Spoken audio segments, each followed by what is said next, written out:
Shalom Bapak Ibu yang dikasihi oleh Tuhan. Suatu sukacita yang besar yang Tuhan kerjakan dalam setiap kita, semua jemaat-jemaat Tuhan, GBI Malong Rawe, gereja-gereja lain maupun yang ada di luar negeri. Saya mendengar tentang pemulihan Tuhan. Yang belum bekerja sekarang sudah bekerja. Ayo terus ikuti firman Tuhan. Jangan dengar kiri kanan, tetap ikuti Tuhan. Biar Tuhan semakin memulihkan kehidupan kita. Mari kita tundukkan kepala. Bapak, kamu mengucapkan terima kasih buat jawaban doamu.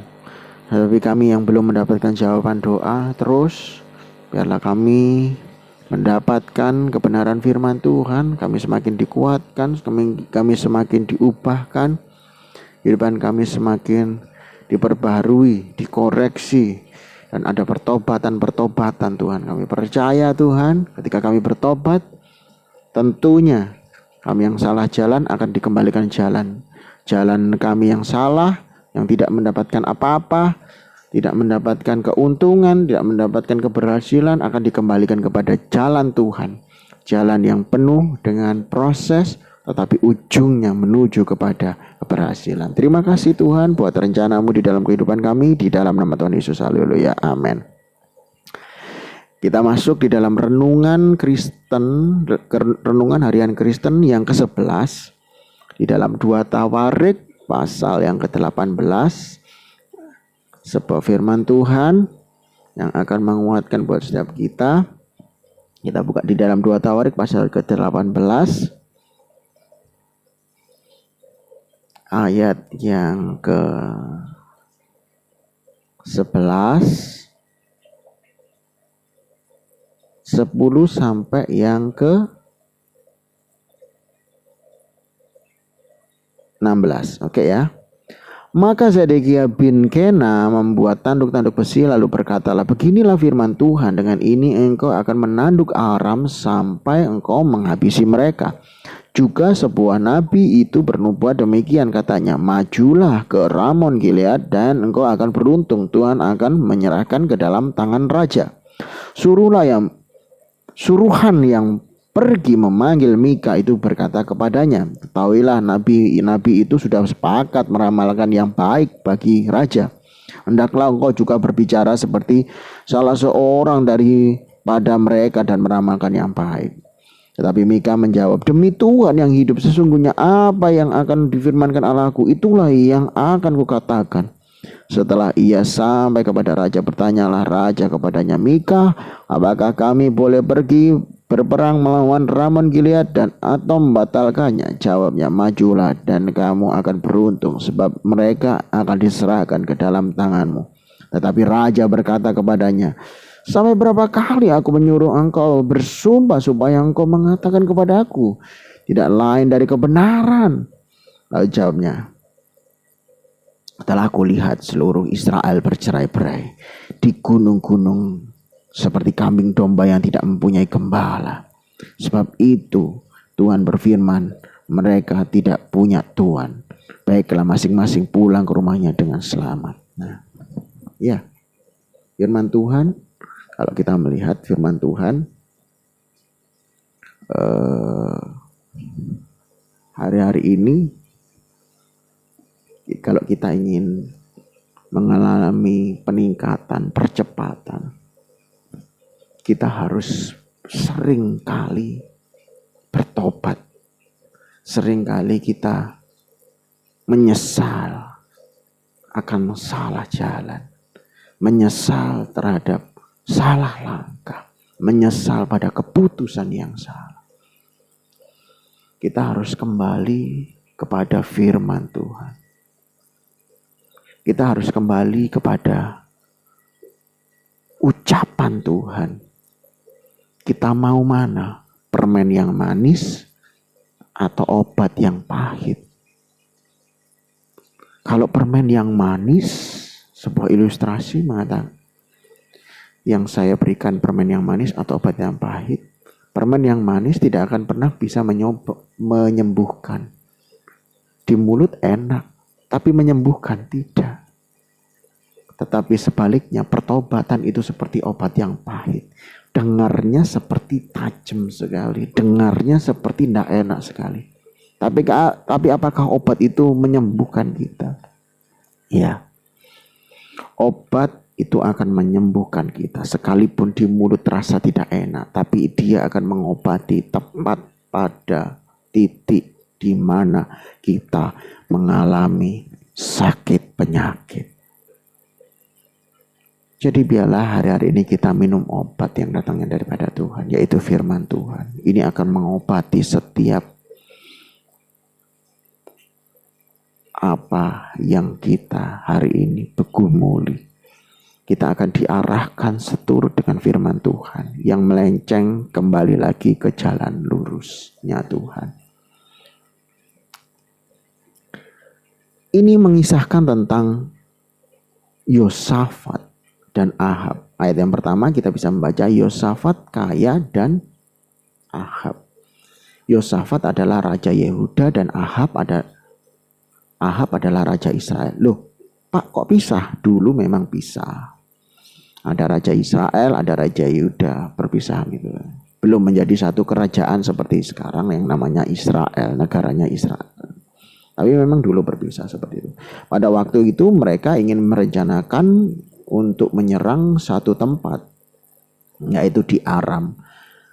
Kemudian raja Israel yang namanya Ahab itu ingin bekerja sama dengan Yosafat raja Yehuda untuk menyerang satu wilayah Aram. Ayo kita sama-sama menyerang, pasti kita beroleh kemenangan. Tapi Yosafat mengajak untuk yuk kita kembali kepada firman Tuhan. Terus kemudian raja Israel bilang, ayo kumpulkan semua nabi-nabi.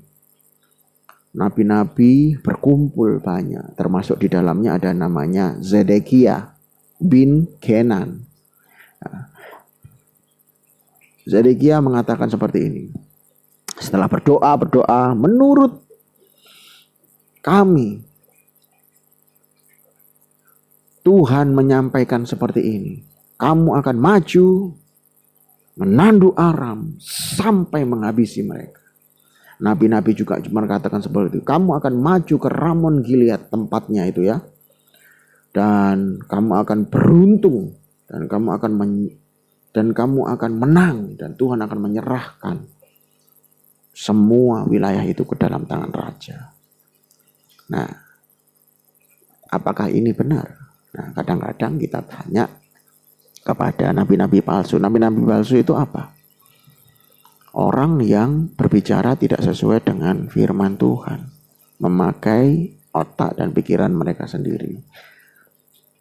Ada yang namanya cari ayat-ayat firman Tuhan untuk membenarkan diri sendiri. Jangan. Tanya Tuhan. Nabi palsu ini bisa muncul di diri kita. Banyak.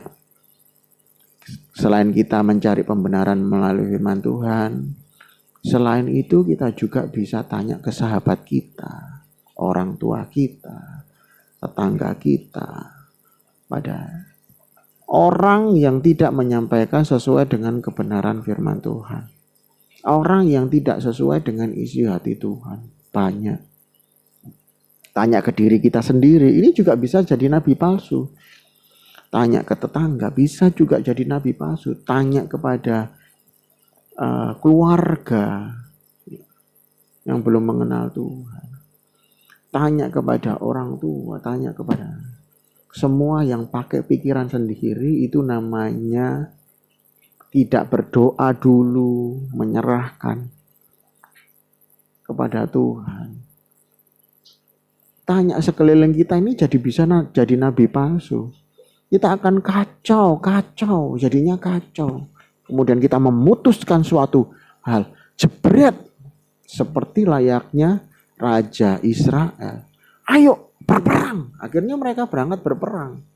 Ngikutin apa? Padahal setelah nabi palsu itu ngomong, si Yosafat menyuruh untuk memanggil Masa cuman ada nabi-nabi ini aja? Suruh panggilkan nabi yang ini. Nabi yang benar-benar nabi. Nabi-nabi yang benar-benar nabi itu siapa? Para hamba Tuhan, pendeta. Pendeta berbicara sesuai dengan isi hati Tuhan. Pendeta akan takut dengan Tuhan. Dia ngomong itu takut. Kenapa? Pikiran hamba Tuhan itu gini. Kalau salah ngomong, omongannya terlalu manis, bukan menjadi, memang enak didengar telinga, tetapi tidak akan bisa membuat satu jemaat itu bisa naik kehidupannya. Enak di telinga tapi bisa turun tambah nuki. Padahal keluar dari mulut hamba Tuhan. Nah, jadi hamba Tuhan akan berpikir gini, ya Tuhan, kenapa omongan yang manis saya keluarkan? Dia akan terus memperhitungkan ucapan yang keluar dari bibirnya. Makanya daripada itu, mereka lebih baik ngomong sesuai dengan isi hati Tuhan. Jujur sejujurnya. Polos sepolos-polosnya. Dia hanya jadi perantara. Walaupun yang dipaidu atau yang dihina itu hamba Tuhannya. Hamba Tuhan kok ngomong kayak gitu, pedes. Pedes lebih pedes daripada lombok. Pedes lebih pedes daripada merica. Merica bubuk masih bisa dinikmati. Lombok masih bisa dinikmati, ada vitamin C-nya. Hamba Tuhan kok ngomongnya seperti itu. Bapak Ibu bisa menghina kami seperti itu. Tapi itulah yang dia. Kalau kita bisa membaca ya ayat yang ke-7. Seperti ini ayat yang ke-6. Tetapi Yosafat bertanya, tidak adakah lagi di sini seorang nabi Tuhan supaya dengan perantara kita dapat meminta petunjuk? Jawab raja kepada Yosafat, masih ada seorang lagi yang perantaranya dapat diminta petunjuk Tuhan. Nah, tetapi aku membenci dia sebab tidak. Nah, kadang-kadang ucapan firman Tuhan itu ya gitu. Nyelekit, sakit buat hati kita. Obat yang pahit. Orang kalau dengar firman Tuhan yang diucapkan oleh hamba Tuhan itu benci. Sebab tidak pernah ia menubuatkan yang baik tentang aku, melainkan selalu malapetaka. Padahal itu yang terbaik. Di dalam Yeremia dikatakan, rancanganku mendatangkan damai sejahtera. Kita akan selamat. Buktinya sampai hari ini ucapan yang dibenci itu ketika dituruti ya dia masih selamat. Tetapi ketika Raja Israel Ahab mulai menuruti para nabi-nabi yang lain, kita lihat ayat yang selanjutnya. Pada ayat yang ke-33. Tetapi seorang menarik panah dan menembak dengan sembarangan dan mengenai Raja Israel di atas sambungan. Jadi ketika dia mulai nuruti nabi-nabi palsu, panah itu berperang. Awalnya kan selamat kan dia. Walaupun benci tapi dia nurut, selamat kan ya. Tetapi ketika mulai nuruti nabi-nabi palsu itu, panah, dia maju ke pertempuran tersebut. Katanya, engkau akan maju, engkau akan beruntung, engkau akan maju ke Ramon Gilead, bangsa-bangsa. Nah, dengar perkataan-perkataan itu, maju dia, nuruti itu. Tidak menuruti perkataan Mika yang dia benci, yang katanya mengucapkan malapetaka. Akhirnya masuk itu panah. Bukan hanya masuk ayat 34, tetapi pertempuran itu bertambah seru pada hari itu. Dan Raja Israel tetap berdiri dalam kereta berhadapan dengan orang Aram itu sampai petang. Ia mati ketika mata. Ini yang saya sesalkan. Apakah kita akan mendapatkan pemulihan Tuhan? No. Mati malahan. Mati. Kecelakaan, malapetaka. Maka daripada itu, kita harus mendengar firman Tuhan hari ini. Suara Tuhan begitu keras, begitu lantang, begitu tegas. Tapi kita nurutlah kepada firman Tuhan. Firman Tuhan itu akan menguatkan buat hidup kita, membangkitkan kehidupan kita. Sekalipun hari-hari ini kita masih seperti minum obat. Pahit Pak Pendeta. Firman Tuhan ini pahit. Saya tidak kuat menerimanya. Hati saya semakin sakit dengan firman Tuhan ini. Tapi itulah obat. Minum obat itu pahit. Firman Tuhan juga seperti itu. Tetapi ketika kita ingin sembuh, ketika kita ingin pulih, minumlah obat terus-menerus secara rutin. Minumlah, bacalah firman Tuhan itu. Dengarlah firman Tuhan. Dengarlah hamba-hamba Tuhan yang menyampaikan. Maka itu akan menjadi kekuatan. Bukan hanya kekuatan, Anda akan semakin dipulihkan, Anda akan semakin sehat, sehat ekonomi, sehat keluarga, sehat apapun yang hari ini kita kerjakan. Tuhan memberkati kita semuanya. Saya percaya kita semuanya mendapatkan pertobatan dan saya percaya kita semuanya akan dipulihkan ujung-ujungnya. Bapak, kami mengucapkan terima kasih buat firman Tuhan. Terima kasih buat teladan hidup yang diberikan Yosafat, Mika. Kisah-kisah firman Tuhan ini menginspirasi buat kami agar kami tidak salah jalan dan kami bisa mendapatkan pertobatan demi pertobatan. Kami hanya dengar satu suara yang punya hidup kami, Yesus Kristus. Biarlah firman Tuhan itu terus kami lakukan. Hidup kami selamat, hidup kami jauh daripada malapetaka. Tapi biarlah firman ini akan kami renungkan pagi, siang, malam. Hidup kami akan beroleh kemenangan demi kemenangan. Setiap hidup kami akan ada mujizat demi mujizat. Terima kasih Tuhan. Seperti layaknya Mika yang menyampaikan kepada Raja Israel. Dan Raja Israel yang waktu menuruti Mika selamat. Kami berdoa di dalam nama Tuhan Yesus. Biarlah terus bersabdalah Engkau di dalam hidup kami. Terima kasih. Haleluya. Amin. Tuhan memberkati kita semuanya. Selamat pagi, selamat siang, selamat malam buat GBI Malong Rawe, gereja-gereja lain maupun pendengar setia yang ada di luar negeri. Tuhan memberkati kita semuanya. Sampai di pertemuan selanjutnya.